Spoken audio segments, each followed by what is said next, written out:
Welcome to Around the Peninsula. I'm Senior Airman James Bueller. In the field, receiving new supplies makes all the difference. The 19th Expeditionary Sustainment Command brings U.S. forces together to send supplies from the air to the ground. Senior Airman Destiny Chavez brings you to the drop zone. Airlift has proven to be an invaluable tool for U.S. forces. If an Army unit was on the ground in Korea, North Korea, we would be able to provide those commodities to those units anywhere on the ground. But even the sharpest tool becomes worthless if it dulls. In a wartime situation, the primary agency providing the airdrop will be the Air Force. So we need to work closely between the Air Force and the Army to make sure we know how to do this in a training environment. So if we have to do this in actual combat, we can do it without a hitch. But before any aircraft takes off or supplies reach the battlefield, a lot of planning goes on behind the scene. What you see out here today is just a small piece of what an air delivery operation would actually take place. Yeah.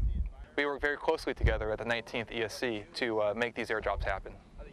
So sleep sound knowing U.S. forces coordinate together in the office and in the field to provide the best possible response when challenged.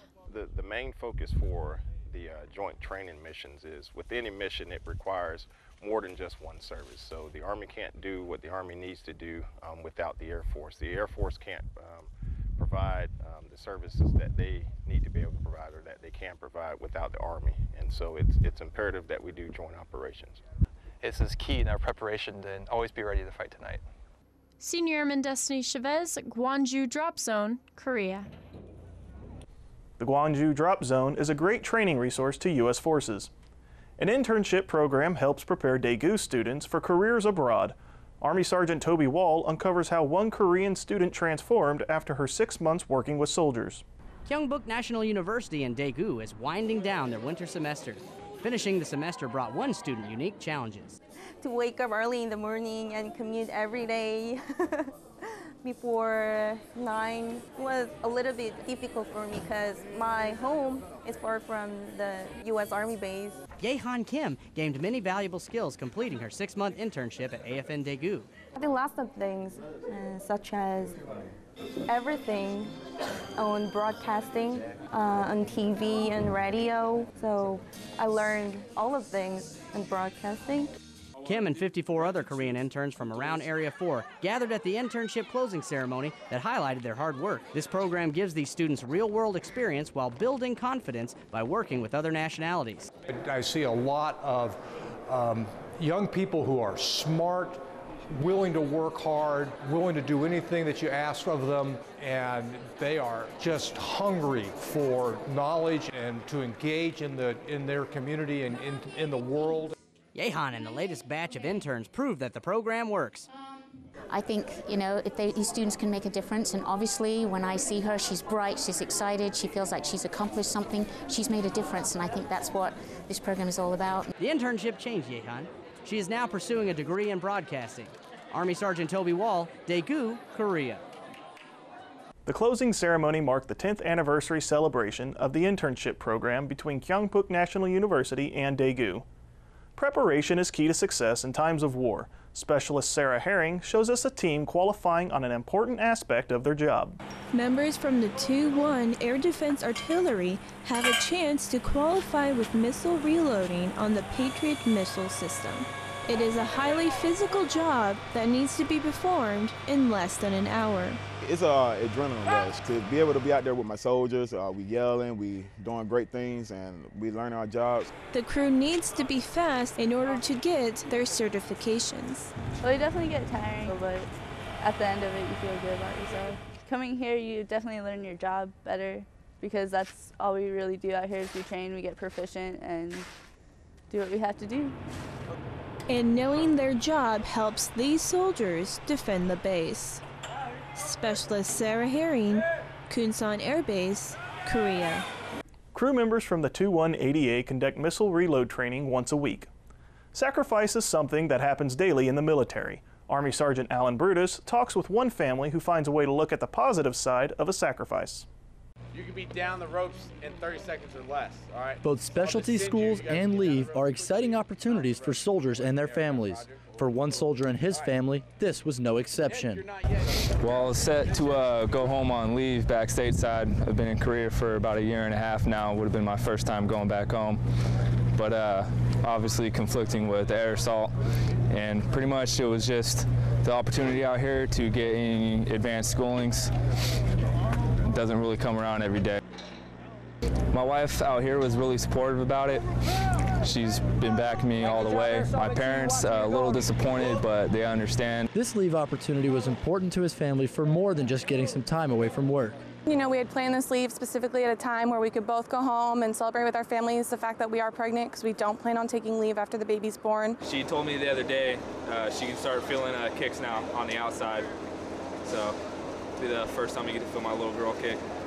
Specialist Benzler was not guaranteed a slot for school when he gave up his opportunity to take leave. Giving up my leave on just the chance to come, I'm just glad that it paid off, that I actually got my slot, came here, and made it all the way through. That part was a little scary, but at the same time, you just kind of have to trust them on their decisions that they make, and if it doesn't work out in his favor, then he's going to learn for next time. So, Army Sergeant Alan Brutus, Camp Casey, Korea. Specialist Benzler was able to get his leave rescheduled for after he completed air assault school. Air assault training builds combat power and strengthens a unit's ability to fight tonight. Katusa Corporal Minkyu Bae visits Camp Casey to meet one soldier who found even more meaning in this course. Corporal Kim is attending the 2nd ID Air Assault course at Camp Casey amongst U.S. soldiers. He is the first Katusa to graduate this course for over a decade. I wanted to tell U.S. soldiers we are here to work with you guys. You guys can do it, we can do it. So we all go together. If we are go to war, we are all going to work together. So I want to try to break the wall between U.S. soldiers and Katusa. Corporal Kim is also excited to train with U.S. soldiers.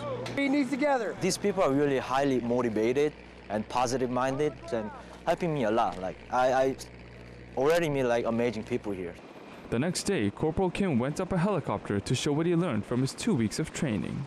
It was a lot higher than I expected. So first time when I got up there, I was like, whoa. But then, really, when I jumped up from the helicopter, it was pretty fun. Where can I do this? Only in the Army. It was another good experience for me. Feels like accomplished something during my military life. Trying to open up some opportunity to other Katusa who are trying to do more stuff, to be motivated and stuff. Katusa Corporal Minkyu Bae, Camp Casey, Korea. The students go through a 12-mile ruck march before graduation. Sometimes the biggest lessons in life aren't found in a textbook. Senior Airman Nancy Kasberg learns this and tells us more. Remember middle school? All the things you thought were important, like who's your best friend for the week, and which shoes to wear on Friday. Today, students at Osan Middle School learn a bigger lesson. I learned a lot, so much that I didn't have much time to do my homework and stuff. So what are these kids learning today? Think Martin Luther King Jr. or Frederick Douglass. If you haven't figured out the answer, then maybe you should ask one of these kids. I learned a lot of facts about African-American inventors and idealists and politicians, stuff that I really didn't know about before. We've never had a Black History program. So we got together and decided we were going to do it this year. We felt it was overlooked, yet it needed to be done. And it's more than just African-American history or for Black children, it's for everyone because African-Americans are essential to all history. This is the first time the school takes time to sit and talk to the students about the importance of Black History Month and the effect African-Americans have on our world today. I liked George Washington Carver. Well, it's interesting how he made a bunch of different things from peanuts when most people think that couldn't be done. These students learn about African Americans who contributed to society in the past and present. But the real lesson today is acceptance, not just tolerance. Tolerance means I accept you to a certain point. But understanding and acceptance means that I can embrace everything about you. So I want them to learn acceptance, not just tolerance. Senior Airman Nancy Kasberg, Osan Air Base, Korea. Osan Middle School will continue to host an annual Black History program. That was your Around the Peninsula for Thursday, March 14th. From all of us at AFN, enjoy your evening.